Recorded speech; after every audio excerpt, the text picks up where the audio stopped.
నాయకులకు ఒకసారి ఇష్టపడి రావచ్చు, ఒకసారి ఇష్టపడి వెళ్ళిపోవచ్చు, కానీ నా గుండెల్లో ఉన్నది మీరు నిరంతరంగా నాది ఉంటారు, నాకు తెలుసు. నాకు ఇది మీరు బయట నుంచి వచ్చి దేనికి పడినా సరే, ఒక స్కూల్లో ఇద్దరు చిన్నపిల్లలు కొట్టుకున్నా దాన్ని మీరు గొడవ చేసేద్దాం అనుకుంటే నేను ఏం చెప్పను దానికి. మీరు అక్కడ పులివెందులు అక్కడ వాళ్ళ సొంత బాబాయ్ గారిని చంపినా కానీ అది న్యూస్ కాదు. ఇక్కడ ఇద్దరు బిడ్డలు ఉట్టినే కొట్టుకుంటాం, స్కూల్లో కొట్టుకోరా. నాయకులే కొట్టుకుంటున్నప్పుడు స్కూల్లో చిన్నపిల్లలు ఎందుకు మాట అనుకోరు?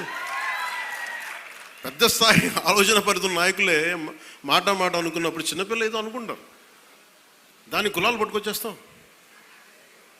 మరి ఇదే మీరు అడగాల్సిన ప్రశ్న. మన జనసేన నాయకులు కూడా చెప్తున్నా, కూటమి నాయకులు కూడా చెప్తున్నా,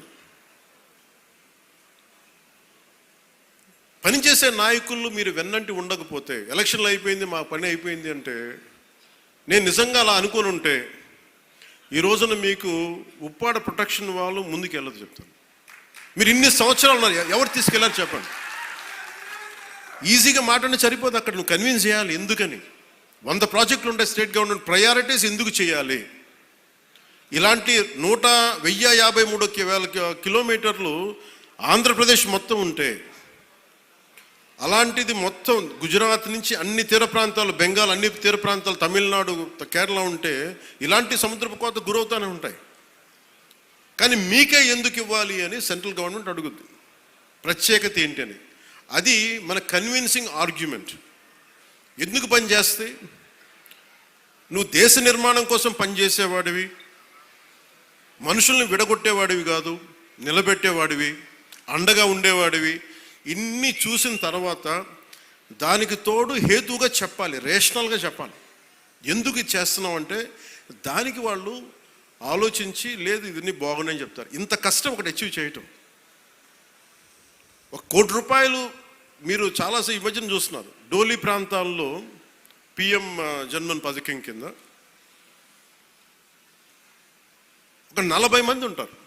1 కోటి రూపాయలతో మనం ఒక 4,000 మంది 5,000 మంది ఉన్న ఒక పంచాయతీ ఖర్చు పెట్టడం వేరు. కేవలం 40 మంది ఉండే ఒక ట్రైబల్ పంచాయతీ ట్రైబల్ గ్రామానికి, ఒక చిన్న కుగ్రామానికి పెట్టడం చాలా కష్టం. దానికించి ప్రత్యేకించి మన జేబులో డబ్బులు ఇట్లా కేంద్రం తాలూకు పాలసీ ఉంది, పథకం ఉంది, దానిని పెద్ద మనసుతో ఖర్చు పెట్టాలంతే. నేను చేస్తుంది అదే, కుంచుకుపోవట్లా, పెద్ద మనసుతో చేస్తున్నాం. అందువల్ల డోలీ మోతలు అంటే మనకు కనీసం కరెంటు ఉంది.